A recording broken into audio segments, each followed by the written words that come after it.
नमस्कार दोस्तों। कहानियों की श्रृंखला में आज सुनेंगे ख्याति प्राप्त कथाकार अनिल प्रभा कुमार जी की कहानी बेमौसम की बर्फ। तो आइए सुनते हैं कहानी। उसने धीरे से खिड़की का पर्दा सरका दिया। रोज सबसे पहले वह यही करती है। धूप और रोशनी को न्योता देती है भीतर आने के लिए, मन के भीतर तक। वह मुग्ध होकर निहारती है आकाश का रंग, पेड़ों के रंग बदलते पत्ते। हर रोज सूरज सुबह हाजिरी देता आ रहा है युगों से।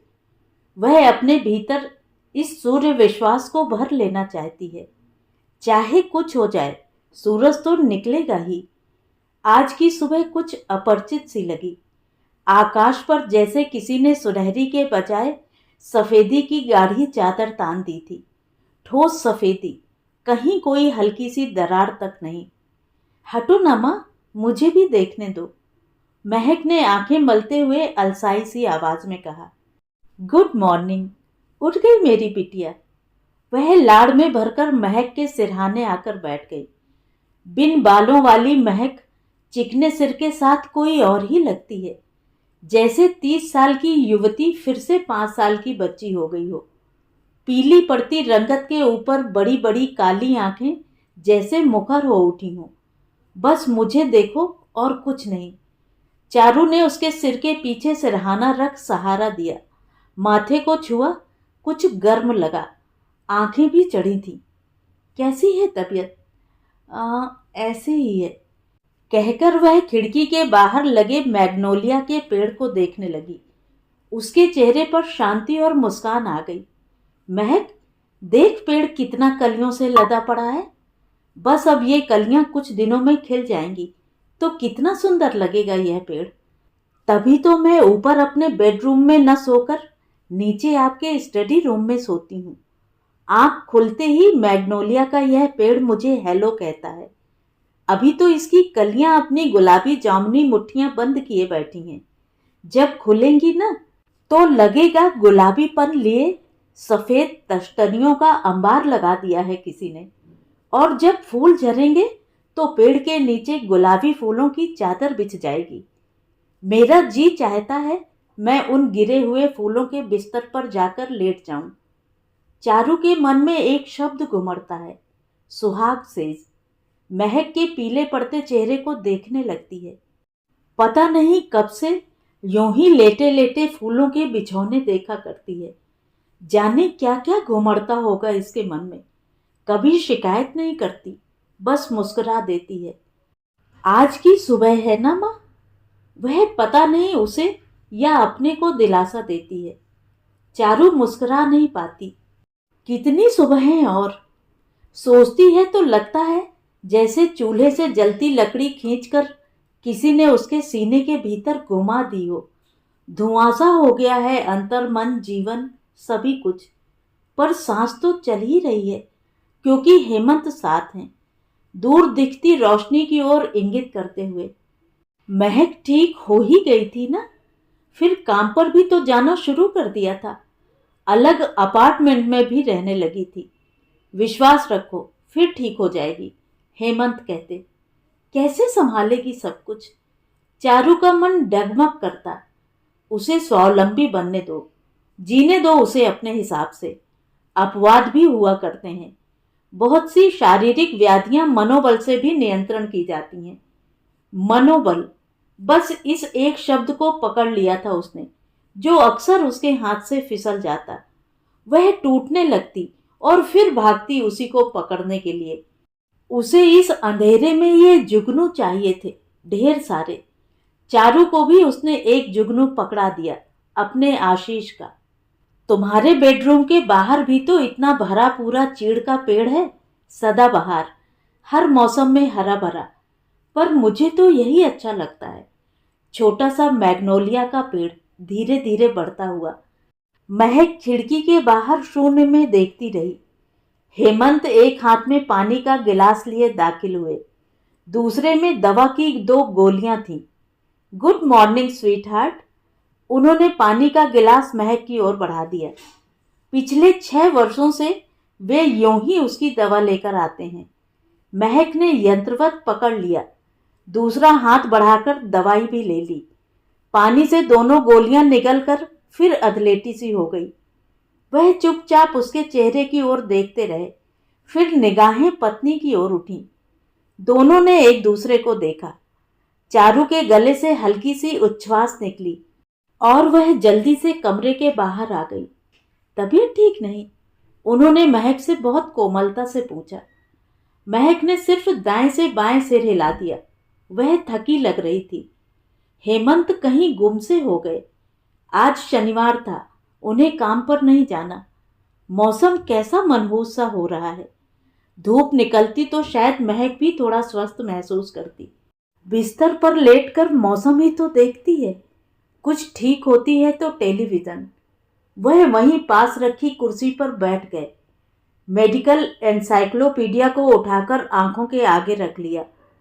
कीमोथेरेपी के बाद मरीज पर क्या क्या प्रतिक्रियाएं हो सकती हैं पढ़ने लगे। उनका दिल और दिमाग अलग अलग रास्तों पर भटकता है। वह संतुलन का नाटक किए बैठे रहते हैं।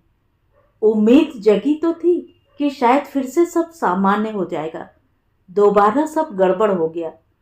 कोलोन का कैंसर, कीमोथेरेपी, रेडिएशन की प्रतिक्रिया, वमन, अस्पतालों के चक्कर, टेस्ट, दवाइयाँ, परहेज। इस उम्र में यह बीमारी नहीं होती। स्त्रियों को तो और भी कम। सारे सिद्धांतों की अपवाद बन गई उनकी बेटी। चारू महक के लिए पालक और गाजर का ताजा जूस निकाल कर लाई है। महक, उन्होंने धीमे से पुकारा तो उसने जवाब में आंखें खोल दी। बाथरूम वगैरह जाना है या माँ सहारा दे? नहीं, मैं चली जाऊंगी। वह धीरे से उठी और बाहर निकल गई। अच्छा खासा अटैच्ड बाथरूम है इसके अपने बेडरूम में, पर सुबह मैग्नोलिया के पेड़ को देखने के लालच में इस कमरे में आकर सो जाती है। चारू ने जैसे हवा में शिकायत की पर्ची सरका दी। फिर वह खिड़की के पास आकर खड़ी हो गई। लगता है बर्फ पड़ने वाली है। मैंने न्यूयॉर्क टाइम्स में पढ़ा है कि आज बर्फ के भारी तूफान आने की संभावना है। इस वक्त? अभी तो अक्टूबर चल रहा है। पतझड़ भी नहीं शुरू हुआ। अभी तो हैलोवीन भी नहीं मनाई गई। बर्फ तो इस इलाके में क्रिसमस के बाद ही पड़ती है। कभी भी कुछ भी हो सकता है। प्रकृति अपने नियम खुद ही बनाती है और खुद ही तोड़ती है। हेमंत कहीं खो जाते हैं। सोचते हैं जब प्रकृति नियम तोड़ती है तो सब कुछ टूट जाता है। महक कमरे में लौटी तो और भी शिथिल लग रही थी। जूस के 2-3 घूंट भरे और गिलास सरकाकर लेट गई। कुछ चाहिए हो तो बता देना, कहकर हेमंत कमरे से बाहर निकल गए। चारू खिड़की के बाहर देख रही है। मोटी मोटी बर्फ की चिंटियां नीचे गिरती हैं और सड़क पर चिपकती जाती हैं। यह बर्फ हल्की फुल्की सफेद धूल जैसी नहीं, बल्कि पानी से भरी भारी बर्फ है। फिर हवा गति पकड़ लेती है। बर्फ का गोल गोल घेरा सा बनता है, घुमड़ता है और सब पर छा जाता है। धीरे धीरे सब जगहों पर सफेदी बिछनी शुरू हो गई। घरों की छतें, कारों की छतें, पेड़ पौधे, घास, सड़कें, सब पर सफेदी ने कब्जा कर लिया। फिर तूफान की हरहराती आवाज गूंजने लगी। पेड़ों की डालियां, बिजली की तारें, सब भर उठे बर्फ से।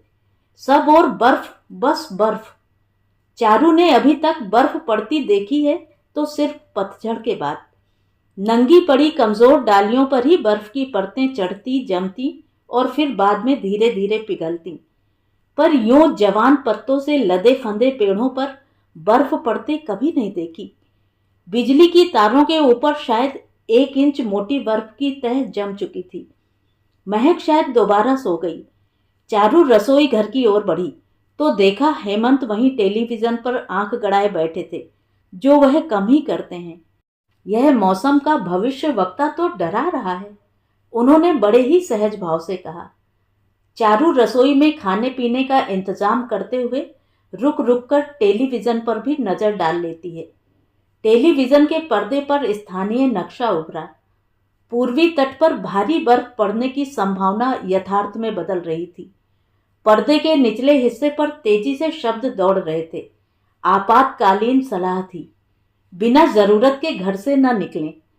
संवाददाता चेतावनी दे रहा था कि बर्फ भारी होती जा रही है।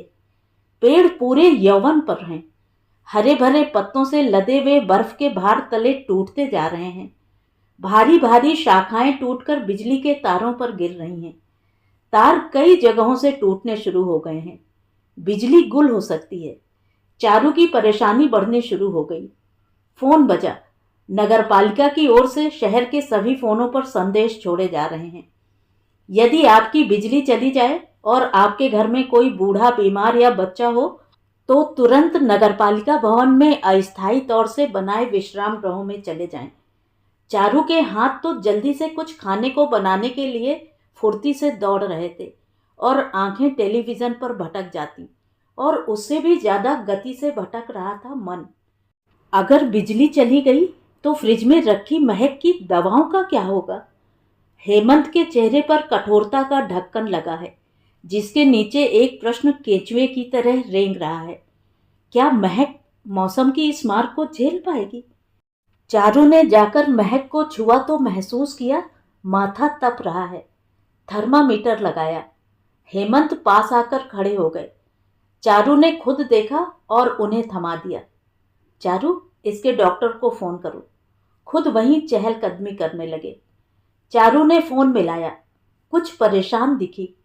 इसका डॉक्टर तो छुट्टी पर है। वह लोग कहते हैं कि इसे अस्पताल ले जाओ। वह वहीं डग भरते रहे बेटी को देखते हुए। अभी इसके कीमो के सेशन खत्म हुए हैं ना, तो उसकी प्रतिक्रिया भी तो हो सकती है। वही लगता है।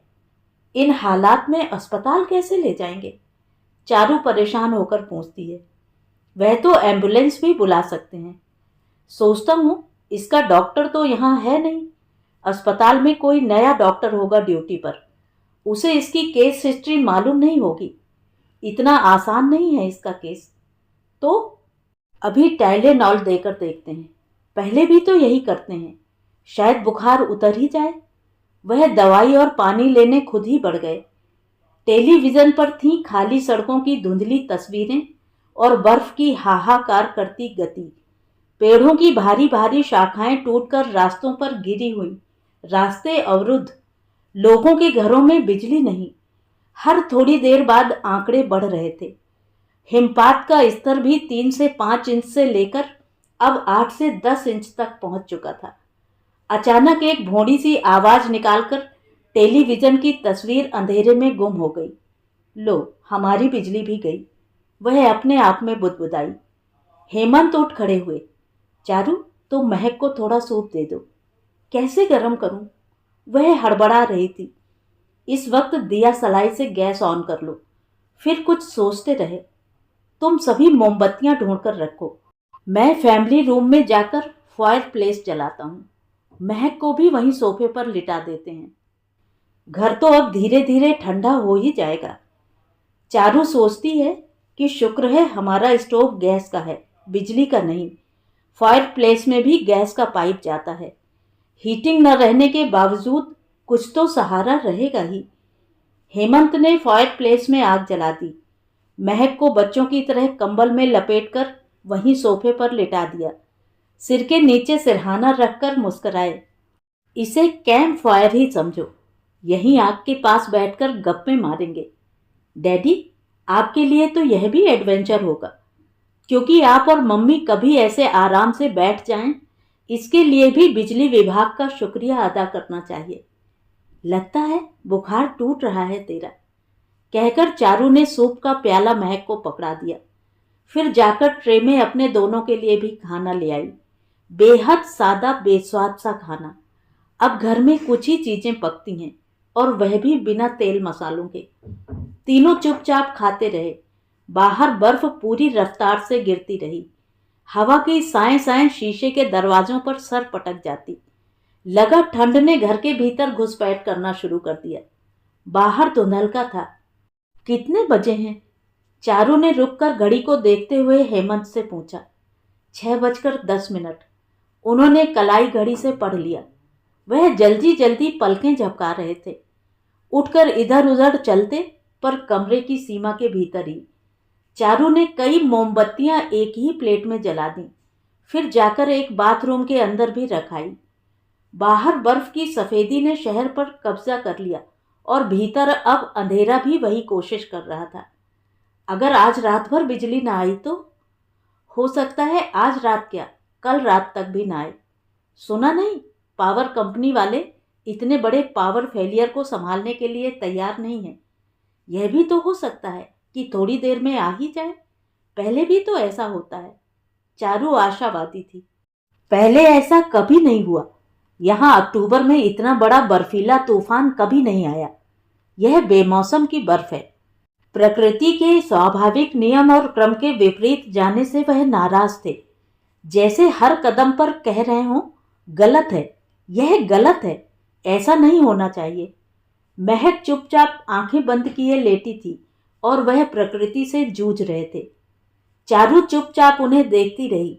धीरे से पास आकर बैठ गई, सिर उनके कंधे पर रख दिया। दोनों चुपचाप आग की लपटों को देखते रहे। कितना कुछ सुलगा बुझा। जलती चिंगारियों से भर गई जिंदगी।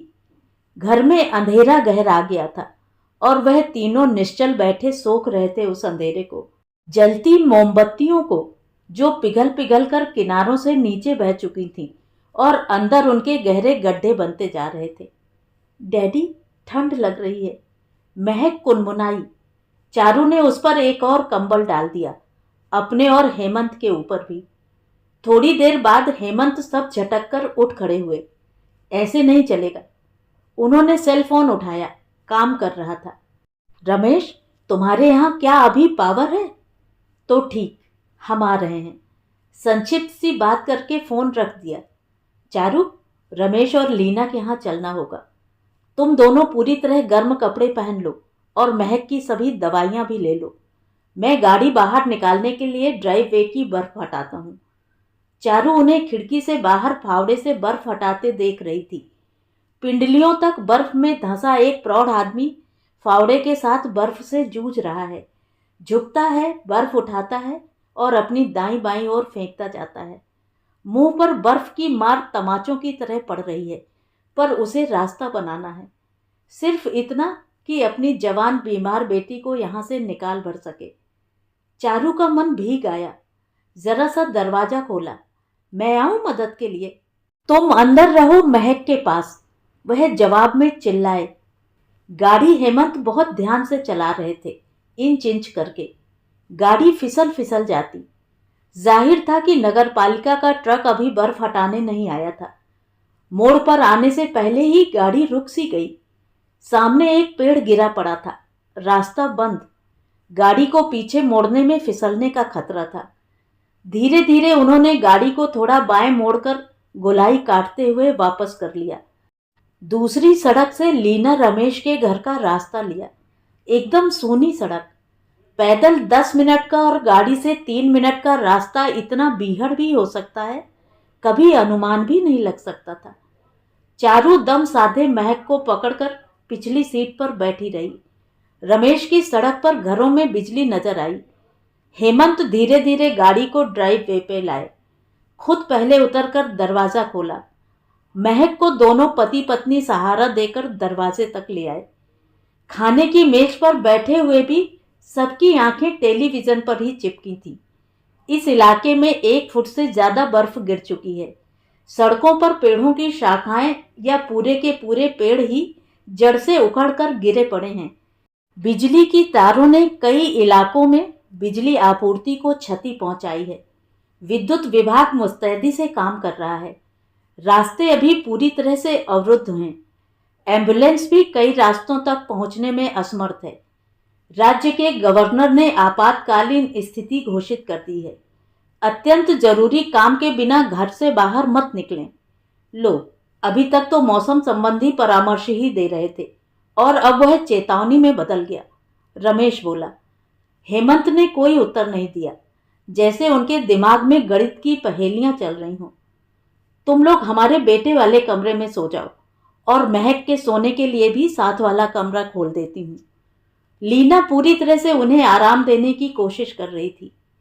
अभी देखते हैं, बर्फ पड़नी तो शायद रुक गई है। हेमंत टेलीविजन के बिल्कुल पास जाकर बैठ गए। सभी समाचारों में डूबे थे। बेचारे ये रिपोर्टर इनकी नौकरी भी कितनी कठिन है। लीना एक लाल रंग के भारी कोट और हुड से ढके पत्रकार को देखकर बोली, जो इस बर्फीले तूफान में अकेला कैमरे के सामने खड़ा था और बोलते वक्त उसके मुंह से भाप निकल रही थी।